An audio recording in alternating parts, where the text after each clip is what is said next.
Okay, I'm gonna do a little video here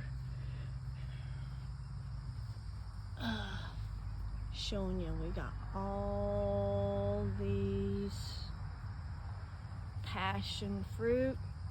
Counted over 100 and there's more coming. Yep. Holy crap. I know. Hey, there's another flower up there. This is an edulus. 14.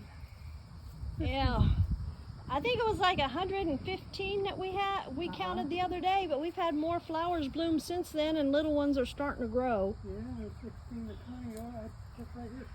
Ay, ay, ay. And a flower. Yeah, A flower. we can't eat them that fast, so what we're gonna have to do is either take them to farmer's market, or I'm gonna have to figure out how to freeze and can them. I don't know. Anybody got any suggestions? I would appreciate those. Now, for the reason that I actually brought this camera out here, I have my harvesting apron on. Gift from my daughter.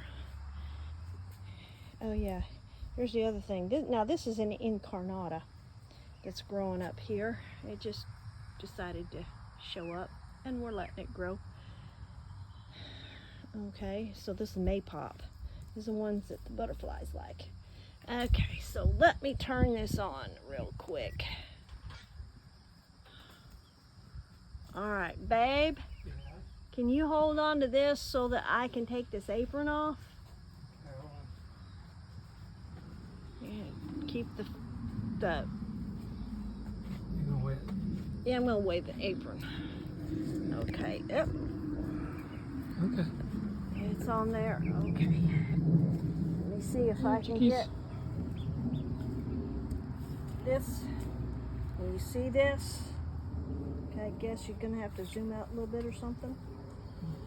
Okay, so in this pocket down here are beans and okra. In this pocket here are, well, one of the pockets there. Okay. There it is. This one, there's one kind of tomato in here, and there's the cherry tomatoes are in there. And we found a couple of these Romas out there, and lots of cherry tomatoes. So yeah, we have beans and okra and tomatoes. And this sucker is heavy, and I'll take that off and get this over my head.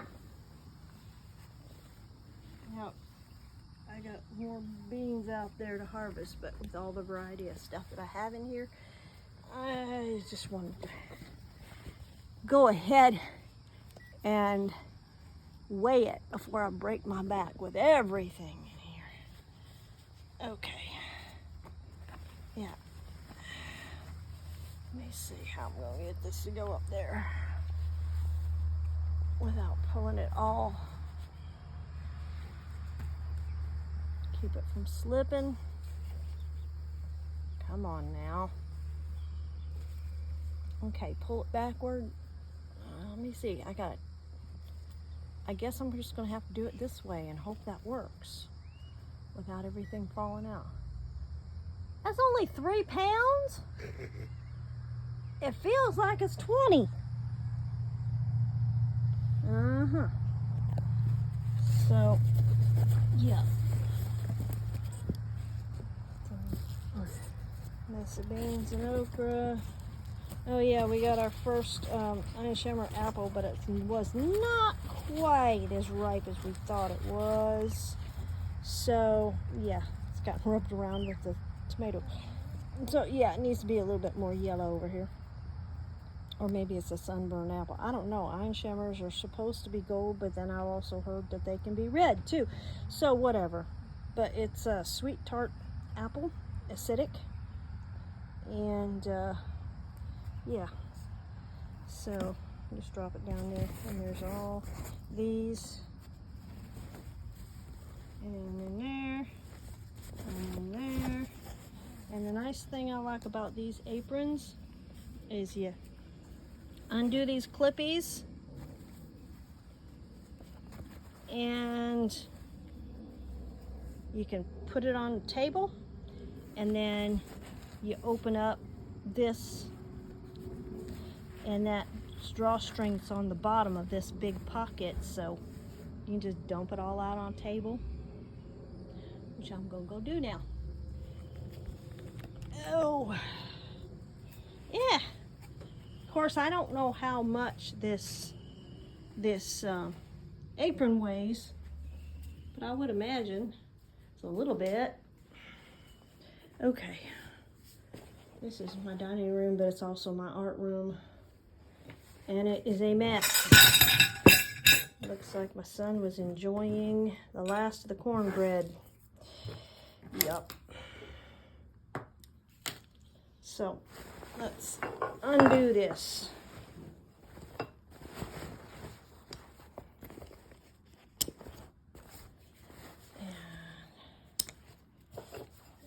And put these things on down there. Okay, so pinch this in, pull this out. And no, I do not get a commission from wherever this came from. This was a gift, and I'm thankful that my daughter got it for me. And I'm just going to use a pretty china plate. I have too many of these plates. I collected them because I was having a hard time with breaking this china from my wedding. Anyway, so I went on a hunt, and what they sent me was not exactly the same pattern, but it's pretty, so I kept it. Okay, so let's get the rest of these on here. Now, as you can see by that plate, I use them as palettes too for my watercolors. I wouldn't do that with my egg temper because egg temper will really, really stick. Okay, so not a big haul, but yeah. Now, to demonstrate what this will do, since I got my vulnerable tomatoes out of it.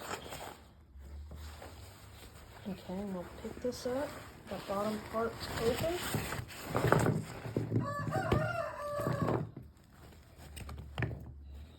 And out comes the beans. Ah!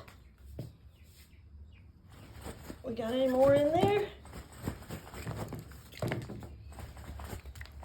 Come on now.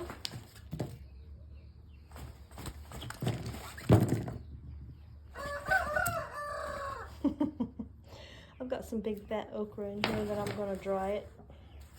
And then I won't have to buy seeds next year. That's what you do. I usually let them just dry on the plant. Oh. Yeah. I don't know if these are San Marzanos. San Marzanos usually have more of a tip on them. Or if these are Amish paste. But I have found this year I am having really good luck growing the tomatoes because I'm putting them in with a whole bunch of dill growing around them.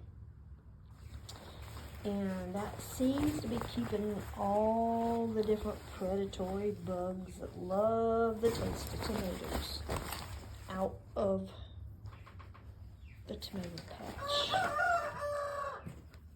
Okay, so this is dragon's tongue.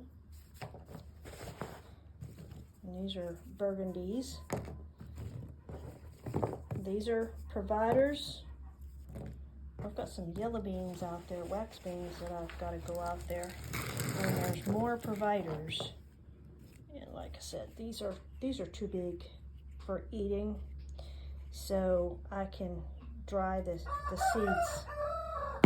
And we have not tried these yet, so I do not know what that tastes like. This probably should have gotten more ripe, but yeah. So, I don't know. Somebody can maybe tell me what those taste like. All I know is the guy's favorite way for me to fix okra and fry it up is to do the mixture of the cornbread mix with honey in it. The Jiffy, I think is what it's called, something like that's already made up, cheap. And so I coat them with egg, cut them up slices, coat them with egg, and then I fry them up in the skillet with some olive oil. But yeah, that sweet coating, it kind of puffs up a little bit. It's almost like you got okra in a hush puppy. It's good. And because it's really, really sweet, I tone it down with a little bit of the regular Jiff or Jiffy, I can't remember what it's called. But it's a blue box, blue and white little box, and they've been around forever. Anyhow, so, all right. Enjoy your day, your weekend. Later.